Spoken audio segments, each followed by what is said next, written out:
Idea নেই, যে কোনো কারণে বাইরে আছে।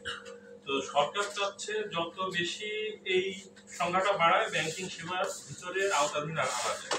তাতে যে জিনিসটা হবে, অনেকে প্রত্যেকের বাসায় কিছু না কিছু অলস অর্থ পড়ে থাকে, যেটা ইউজ হয় না, যেটা হলে দেশের অর্থনীতিতে কোনো সার্কুলেশন হয় না, যেটা কোনো প্রোডাক্টিভ কোনো ওয়ে নেই। এটা যদি ব্যাংকিং চ্যানেল বলে, ব্যাংকিং চ্যানেল শুধু না, মোবাইল ব্যাংকিংও এখন অনেকটা ইজি আছে, মোবাইল ব্যাংকিংয়েও আসে, কোনো না কোনো উপায়ে একটা প্রপার প্রসিডিওরে আসে, যে যার মাধ্যমে অর্থনীতিতে এইটা একটা ইম্প্যাক্ট পড়ে, একটা প্রভাব পড়ে। এই প্রভাবটা পড়লে যেটা হবে যে এটা মানিটা সার্কুলেট হবে, বারবার রিসাইকেল হবে, এতে অর্থনীতির কার্যক্রম আরো গতিশীল হবে।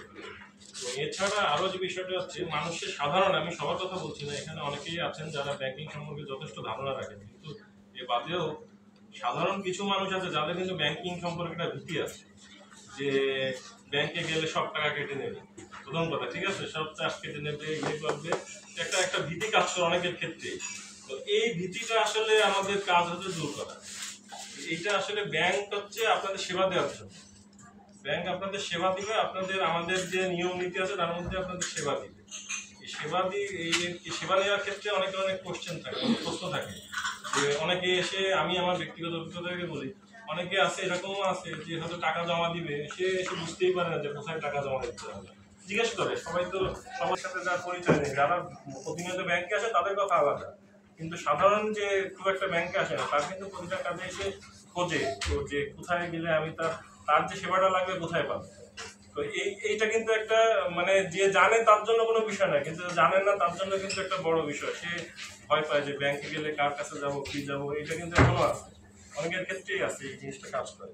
তো আমরা যেটা চাচ্ছি যে আপনাদের কিছু ধারণা দিতে, যারা জানেন তারা তো মাশাআল্লাহ জানেনই, কোনো সমস্যা নেই, এছাড়াও যারা জানেন না, যেরকম একটা জিনিস আমি বলি, একটা উদাহরণস্বরূপ, যে ব্যাংকে বিভিন্ন ক্ষেত্রে, বিশেষ করে লোন বা অ্যাকাউন্টের ক্ষেত্রে অনেক চার্জ আছে, মনে করে ব্যাংক বিভিন্ন হিসেবে চার্জ, কিন্তু এখানে একটা বিষয় কি, আমি ডিপোজিট অ্যাকাউন্টের ক্ষেত্রে একটা উদাহরণ দিই, ব্যাংক শুধু মাত্র যাদের কারেন্ট সেভিং এসএনজির ক্ষেত্রে বছরে দুইটা ইয়ে কাটে, মানে ব্যাংকের ইনকামের কথা বলছি আপনাকে, যে দুইটা ইয়ে কাটে, জুনে একটা, ডিসেম্বরে একটা, সার্ভিস চার্জ। এ বাদে ধরেন আপনি আছে আবগারি শুল্ক, তারপরে যদি ইন্টারেস্ট পান সেক্ষেত্রে income tax, source on income tax, মানে ইনকাম ট্যাক্সের জন্য একটা, এই টাকাগুলো কিন্তু সরকারের খাতে যায়, কিন্তু সরকারের, মানে আমাদের একটা কমন ধারণা আছে যে সব মনে হয় ব্যাংক কেটে তারা প্রফিট দিয়ে নিচ্ছে, কিন্তু আসলে কিন্তু বিষয়টা তা না। বিষয়টা হচ্ছে আমরা কিন্তু আপনাদের সার্ভিস দিই, তার কিন্তু আমাদের লিমিটেড বা ইসের মধ্যেই থাকি, কিন্তু এবারে সরকারের আরো বিভিন্ন ইয়ে থাকে, যে ধরেন বছর শেষে একটা আবগারি শুল্ক বাবদ ট্রানজেকশনের পরে একটা চার্জ থাকে, বা এই যে কেউ যদি ইন্টারেস্ট পায়, ইন্টারেস্ট পাওয়ার পরে অনেকের ক্ষেত্রে তাদের 3 থেকে 10% ট্যাক্স কাটে, এগুলো কিন্তু আসলে সরকারের ঘরে যায়, কিন্তু সাধারণ মানুষের একটা জেনারেল থিঙ্কিং আছে যে ব্যাংকে গেলে, আসলে বিষয়টা তা না, এটা যেটা বাস্তব কথা।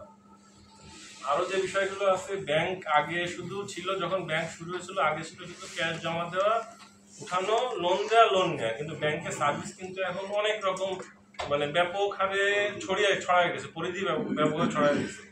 আগে অন্য ব্যাংক থেকে এক ব্যাংকে টাকা আনা অনেক কঠিন পরিস্থিতি ছিল, আগে নন এমআইসিআর চেক ছিল, ক্লিয়ারিং করতে হতো, যে এখন আপনারা এক ব্যাংকে থেকে এখানে এসে চেকটা জমা দিলে আমরা অটোমেটেড সিস্টেমে কালেকশন করে নিয়ে আসতে পারতেছি।